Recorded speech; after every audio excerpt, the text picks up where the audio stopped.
What are the best art shows in the country, and which ones should you do? This is a question that I get from artists on every single art show video that I post. So I finally crunched the numbers. Crunch. And today I'm going to be sharing with you the best and worst art festivals.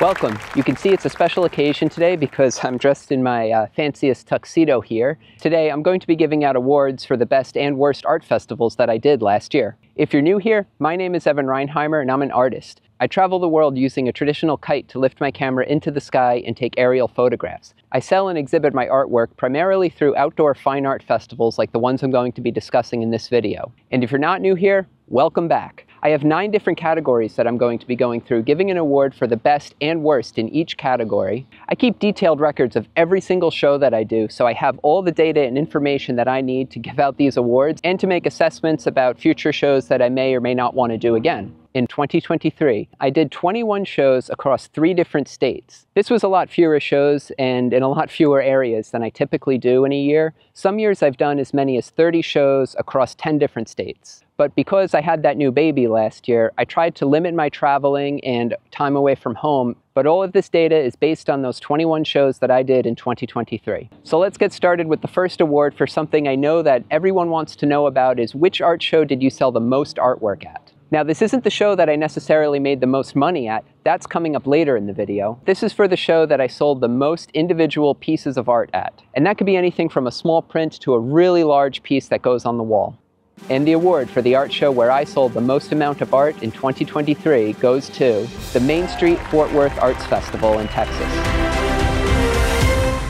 This 4-day show happens in April every year, and it's extremely difficult to get into. I was lucky enough to be invited last year, where I sold just over 100 pieces of art, which is way more than average for me. Now, this show takes place over 4 days and has huge attendance, so it does kind of go hand in hand that would result in the greatest number of sales. So congratulations to the Main Street Fort Worth Arts Festival. Now, because I'm doing this in sort of like an award show format, I figured it would be appropriate to give out actual awards. So I went online and ordered some awards to give out to the art shows, and what I thought I had ordered was 3 12-inch trophies that I was going to mark up with like a dry erase marker, the name of each show and the award that they got, and just reuse it for each one. But I didn't read the description very well, and I ended up with 12 3-inch trophies instead of 3 12-inch trophies. So really no room to write the awards of the show on these, but I think it's pretty funny that I have a bunch of these. So I'll be giving one of these to each show that gets an award. Now, the award for the least amount of art that I sold at a single show, and there's a tie in this category, it goes to the Naples Downtown Art Show and the Boca Raton Fine Art Show in November.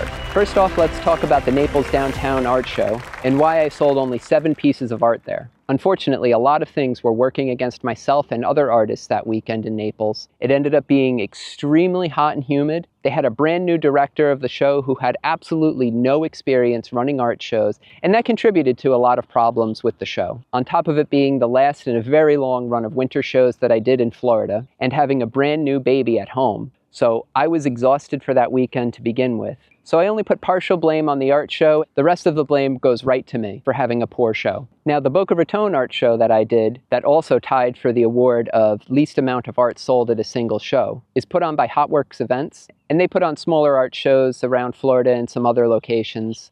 And I've done this show in Boca Raton a few times. It's very close to where I live, so my expenses for doing the show are not very high. And even though I only sold 7 pieces of art at this show, I ended up having a pretty good show because they were mostly large pieces that I sold, whereas at Naples, they were all small prints. So even though I only sold 7 pieces, I still did fine monetarily at this show. And before I continue on, I just want to say that these are the best and the worst art shows in each category as far as my experience in 2023. Now, that doesn't mean that they're going to be your best or worst art shows. You kind of need to figure that out for yourself, because pretty much at every single show that I do, someone has the best show of their life and somebody zeros in that show, and everyone else kind of falls in between that. So take these awards with a grain of salt and a bit of humor. So let's move on to the next category, the show with the easiest setup. And the award for the show with the easiest setup of 2023 goes to the West Hampton Beach Festival of the Arts. There's actually 2 art shows in West Hampton Beach put on by Paragon Events, one Memorial Day weekend and one Labor Day weekend. And they both have pretty much the same setup that makes them extremely logistically easy to do. It's an awesome show that takes place in a big field. You're allowed to drive right up to your space and unload and set up and park really close to your booth in the field. So logistically, this is an extremely easy show to do. And of course, that brings us to the show with the hardest setup to do. And the award for the hardest logistical setup of 2023 goes to the Las Olas Art Fair in Fort Lauderdale. The Las Olas Art Fair in Fort Lauderdale actually takes place 3 times a year, once in January, once in March, and then again in October. And this is a difficult show to do logistically because it takes place on a narrow road in downtown Fort Lauderdale. However, the setup and breakdown are extremely well run and managed by the staff at Howard Allen Events who puts on the shows. So everything does run very smoothly, but it does take a lot of planning and cooperation from the artists and the staff to make sure this goes smoothly. A tip that I've learned from exhibiting there for over 10 years is I actually go down to the show site very early in the morning, around 4 or 4:30, and then drop off all of my stuff onto the sidewalk, go and park my van, and then just wait for the time that we're allowed to set up, which is usually around 5:30 in the morning. And of course, the excellent sales at this show make the difficult logistics of it well worth it. Next up, I have a really fun category that's actually which show is the most fun. Exhibiting in art festivals is really hard work, so it helps when the show is actually fun to do. And the award for the most fun art show in 2023 goes to the Coconut Grove Arts Festival in Miami, Florida. This show is by far the most fun show to do. It takes place over President's Weekend in February in the Coconut Grove neighborhood of Miami. The marketing for this show is awesome and really builds the excitement for attendees to come and purchase art from artists. So people come to the show excited to see the art, excited to buy art, and excited to just immerse themselves in the arts. That, on top of being in an awesome neighborhood in Miami, just contributes to this being the most fun show of the year. Which brings us to the award for the least fun show of the year for 2023. And before I give out this award, I just have to say that the show I'm about to give this award to had nothing to do with making this the least fun show of the year. The entire reason this was the least fun show of the year was my fault. So with that said, the award for the least fun show of 2023 goes to the Cottonwood Arts Festival in Richardson, Texas. The staff was really pleasant, everything went great, the sales were really good, but I just had such a hard time at this show. It was the last of a couple travel shows that I did in a row where I was away from home, away from my newborn baby for a while, and I knew that at the end of the show, I was not flying back home. I had to drive all the way from the Dallas area back home. So even when the show ended, I still had 2 to 3 days worth of driving to do to get back home to see my baby. I actually put out a video for this show that you can go back and watch, where it really kind of brought to light that maybe I shouldn't be traveling as much when baby Milo is so young, and I should be spending more time at home with him instead of on the road doing art shows. And that really just contributed to me having a really difficult emotional time that weekend at the art show. So sorry, Cottonwood. Nothing to do with you, entirely my fault, but you win that award this year. Next up, I have the award for the highest average sale at an art show in 2023. The way I arrived at this number is dividing the total amount of money made at the show with the total amount of number of sales that were made at the show, and this is how I get the average sale for that show. So the award for the art show with the highest average sale of 2023 goes to the Southampton Festival of the Arts in New York. This was actually a first-year show put on by Paragon Events in Southampton, New York, in a location right in downtown Southampton, and my average sale at this show was just over $850. And that's pretty great because with an average sale of $850, I don't need to make dozens and dozens of sales to have a really great show. Although I did end up having a really great show at this one. And with that said, that brings us to the show with the lowest average sale. And this is kind of no surprise based on what I've said already in this video. The Downtown Naples Art Show in Naples, Florida. So as you heard me mention earlier in the video, I only made 7 sales at this show, and with an average sale of just under $100, that combined for a not very good show for me. So sorry, Naples, you win that award. Now I do have to say that the Naples Art Institute has made some changes for the shows coming up this year that they're going to implement to help improve these shows. So I'm really excited to go out and do the Naples Downtown Art Show again. And I'll be making a video about that show, so make sure you subscribe to my channel here so that you can see the video when that comes up in a few weeks here. And now we have the award for the biggest crowd at an art show for 2023. And the award for the biggest crowd of 2023 goes to the Main Street Fort Worth Arts Festival in Fort Worth, Texas. Now, I don't have the exact number of people who attended this show. That would be pretty hard to get, but I did read in the paper that they estimated about 400,000 people attended the art show over the course of 4 days. And as you can see in these videos, the crowd was massive, and they were excited to come there and buy art. And this, of course, brings us to the award for the smallest crowd at an art show of 2023. And the award for the smallest crowd at an art show in 2023 goes to the Boca Raton Fine Art Show put on by Hotworks Events. So, as you heard me mention earlier in the video, I only made 7 sales at this show, but they were all for really large pieces, so I ended up having a really great show, even though over the course of the weekend, the attendance was very, very low. But I have a really great mailing list in the Boca Raton area, and thankfully I sent out an email and those people came down to the show to buy from me. However, artists who needed a lot of volume sales at this show were probably hurting pretty bad due to the low attendance. And now we have the award for the most expensive booth fee that I paid in 2023. And I broke this into 2 categories. One for the overall most expensive booth fee that I paid, and one for the overall most expensive single booth fee that I've paid for the entire year. So first, the overall most expensive booth fee that I paid in 2023, and the award goes to the Coconut Grove Arts Festival.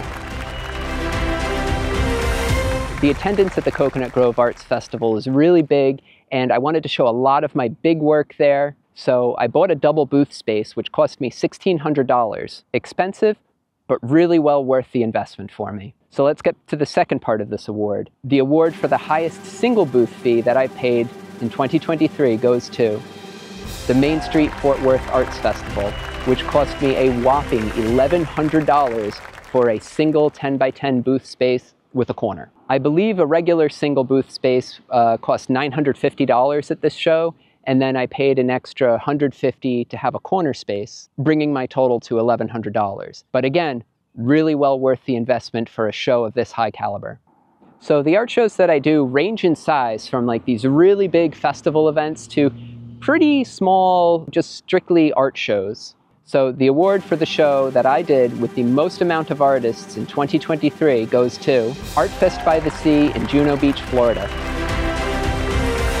This beautiful show put on by Howard Allen Events stretches for what seems like miles along A1A in Juno Beach, Florida. The attendance is massive and the sales are great. Even though those sales are spread across, I think, upwards of around 350 artists and crafters at this show. A lot of artists, but a lot of people come to this show excited to buy art. And naturally, that brings us to the award for the show that I did in 2023 with the fewest amount of artists. And that award goes to the Southampton Festival of the Arts in New York. This first-year show had about 45 artists, which was the perfect size for this great boutique-sized show. Myself and many of the other artists had great sales all weekend, proving that size doesn't matter, at least when it comes to art shows. And as I begin to really sweat here in the sun wearing my sweaty tuxedo, let's move on to the next award, which is the show that I traveled the least amount of distance to do in 2023. And the art show that I traveled the least amount of distance to do for 2023 goes to the Downtown Delray Beach Festival of the Arts. This art show, put on by Howard Allen Events every January, takes place on Atlantic Avenue, right in the heart of downtown Delray Beach. It is such a beautiful show. It is one of my most favorite to do the entire year, and I could practically ride my bike to the show. I always love being able to sleep at home, wake up at a reasonable time in the morning, and just go down to the show. It's hard to beat that. And now, the award for the art show that I traveled the greatest distance to exhibit in for 2023, and the award goes to the Montauk Art Show on the Green. This show actually takes place twice a year, once in June and once in August. And if you've been watching my channel for a while, you will know that this is my most favorite art show of the year to do. It was the very first real art show that I ever exhibited in back 17 years ago. And it's this little small art show that takes place right in the center of Montauk, New York, all the way at the end of Long Island where I grew up, which is why I find it funny that it is now the show that I traveled the farthest distance to exhibit in. Over 1,350 miles between where I live and where that show takes place. And I will travel there to do that show for many years to come. That show has a special place in my heart. Are you guys enjoying this? Or is this really stupid and hokey? Let me know if this is something that I should keep doing every year, or is this really stupid and I should have never made this video. So let me know about that too. So now, of course, for the greatest award, the one that everyone has been waiting for, the show with the highest gross sales dollars, and the award for the art show with the highest gross sales for 2023 goes to the West Hampton Beach Fine Art Festival in West Hampton Beach, New York on Memorial Day weekend. My sales at this show were through the roof, more than double what they were the previous year. And a lot of things contributed to the success there.